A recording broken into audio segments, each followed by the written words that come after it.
Again, it was mobile phone video which revealed the treatment of the 25-year-old man caught by police after they chased him several blocks. Police say they'd found a knife in his pocket before handcuffing him and loading him inside the van. You can hear Freddie Gray screaming in pain. He asked for medical help a number of times. That boy's leg look broke.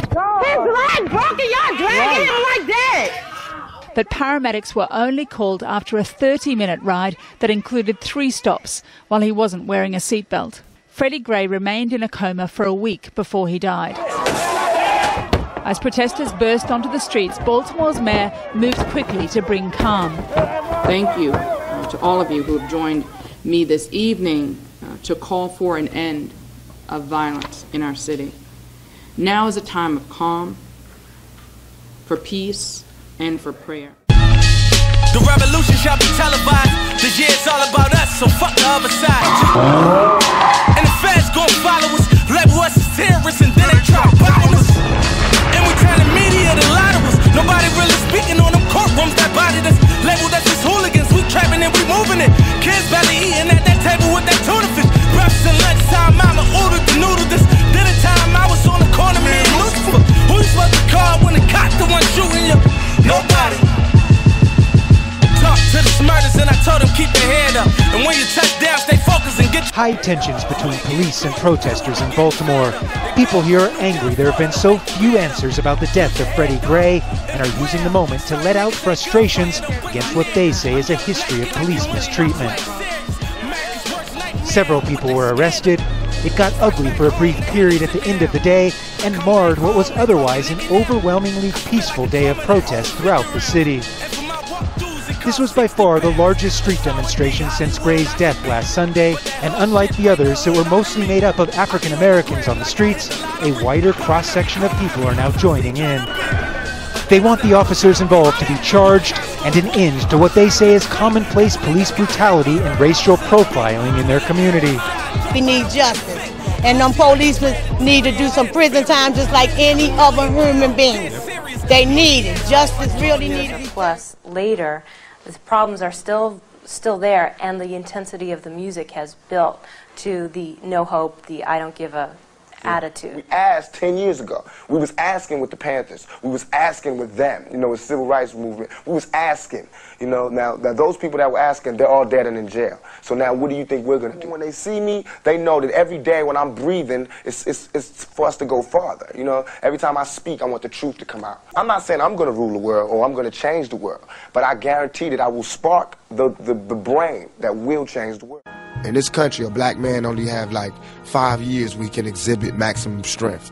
And that's right now, while you a teenager, while you still strong, while you still want to lift weights, while you still want to shoot back. Because once you turn 30, it's like they take the heart and soul out of a man, out of a black man in this country. And you don't want to fight no more. And if you don't believe me, you can look around. You don't see no loudmouth 30-year-old motherfuckers. I think that niggas is tired of grabbing shit out the stores. And next time it's a riot, it's going to be like bloodshed, for real. I don't think America know that. I think America think we was just playing. It's going to be some more playing, but it ain't going to be no playing. It's going to be murder. You know what I'm saying? It's going to be like Nat Turner, 1831, up in this motherfucker. You know what I'm saying? It's going to happen. And so, my fellow Americans, ask not what your country can do for you. Ask what you can do for your country. Excuse me. Living life on the edge. Miss America, petty thoughts. Miss America, petty thoughts. Miss America, petty thoughts. Just the floss, pay any and every cost. Heavy heart as I sit in this range, counting thousands out. Am I about dollars or about change? Am I about knowledge or about brains? Freedom or big change. They don't feel my pain. Blood on my sneakers, no remorse for the grievers. He played the corner like Reavers, he should've had better defense. That's how I'm feeling, blood spilling. I love killing niggas that swear that they it. This is as rare as it gets.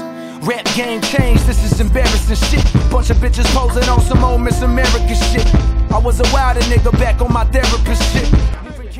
We won't be erased no more. Our voice won't be silenced no more. Young little nigga tryna see the other side of the railroad tracks with them scarecrows. Yo, this is the shit that we are dealing with right now. Yo, this is right the fuck across the street from my house. Like, this is some fucking bullshit. Y'all see what y'all doing to our city? Y'all burning it down instead of doing the right shit, protesting and doing the right shit. Fuck is y'all thinking, yo? Y'all just burnt the church down. What y'all doing, yo? Y'all out here burning churches down. What the fuck is wrong with you? We with you. We know what's going on. We know the problems. We know there was wrong done. We know we're not getting the right justice. We know all these answers. But riding in our streets is wrong. It's dead wrong. Here's your opportunity. Tell me what's going on.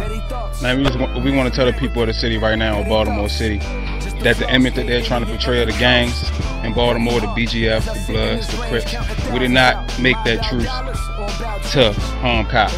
We did not come together against the cops. We're not about to allow y'all to paint this picture of us. We got soldiers out here right now. We dirty. You know, we dirty. They threw bombs at us for trying to stop what's going on right now. One day, when the glory comes, it will be ours. It will be ours. Oh, one day, when the war is won, we will be sure. Freddie's death is not in vain. After this day, we're going to keep on marching. After this day, we're going to keep demanding justice. After this day, we're going to keep exposing a culture of corruption.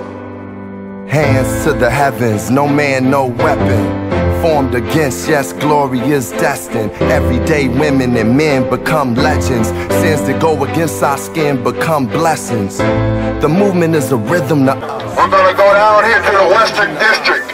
We're going to get everybody from the Western District and we're coming back here. According to Mr. Carl Dix, we're coming back here at 3 o'clock. We're going to go down and come back and get everybody that was here at 3 o'clock. And then we're going to hit North Avenue and we're going to hit it with thousands. Yeah, we're going to show something Baltimore they ain't never seen before. The camera panned up, King pointed to the mountaintop, and we ran up. One day, when the glory comes, it will be ours. It will be ours. Oh, one day, when the war is won, we will be sure. We will be sure. Oh, glory.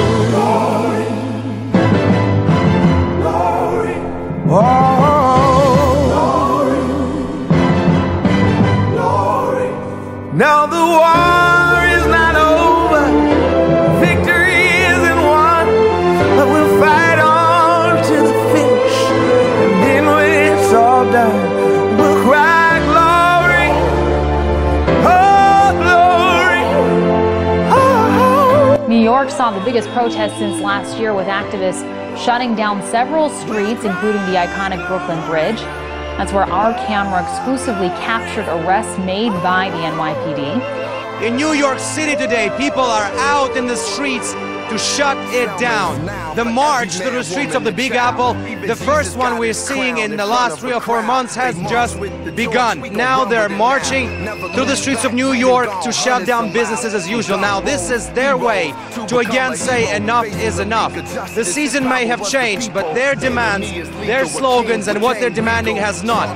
Now what we see right now is a banner passing by us with just a fraction of all the people, all the faces who were killed by police ever since 1994 and later than that. This is just a fraction again, but the people here have been discussing all the latest issues, and as we know, we're getting updates on almost daily basis. The most recent cases in South Carolina, in Oklahoma, have all been discussed here. The families of those who lost their loved ones due to police violence, police brutality, have also been speaking from the stage. So the organizers of this protest have told us that they were very happy with the turnout and they are not planning to stop. We actually managed to speak exclusively to one of the organizers of this protest, Dr.Cornel West.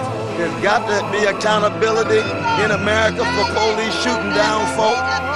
So it's a love march. That's what it is. Are you happy with the turnout today? Magnificent. Brother Carl was just telling me. Tell him, Brother Carl. We're over 1,000 people here in New York. There was a question of whether this movement had died. It's been answered. This movement is alive. There are people here who are saying that police getting away with murder must stop. And it's not just saying it today. We're going to go on and on. We think it's going to be larger next time. Oh, we know it's going to be larger next time, brother. Oh, glory.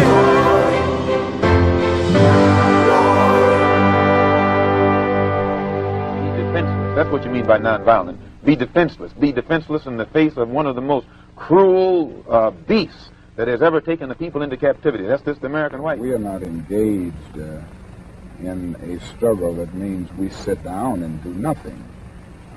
That there's a great deal of difference between non-resistance to evil and non-violent resistance. Non-resistance leaves you in a state of stagnant passivity and deadened complacency, wherein non-violent resistance means that you do resist in a very strong and determined manner. They have proved it throughout the country by the police dogs and the police clubs. 100 years ago, they used to put on a white sheet and use a bloodhound against Negroes. Today, they have taken off the white sheet and put on police uniforms. They've traded in the bloodhounds for police dogs, and they're still doing the same thing. And just as Uncle Tom, back during slavery, used to keep the Negroes from resisting the bloodhound or resisting the Ku Klux Klan by teaching them to love their enemy or pray for those who use them despitefully. Today, Martin Luther King is just a 20th century or modern Uncle Tom or a religious Uncle Tom who is doing the same thing today to keep Negroes defenseless in the face of attack that Uncle Tom did on the plantation to keep those Negroes defenseless in the face. And I think some of the criticisms of nonviolence, or some of the critics,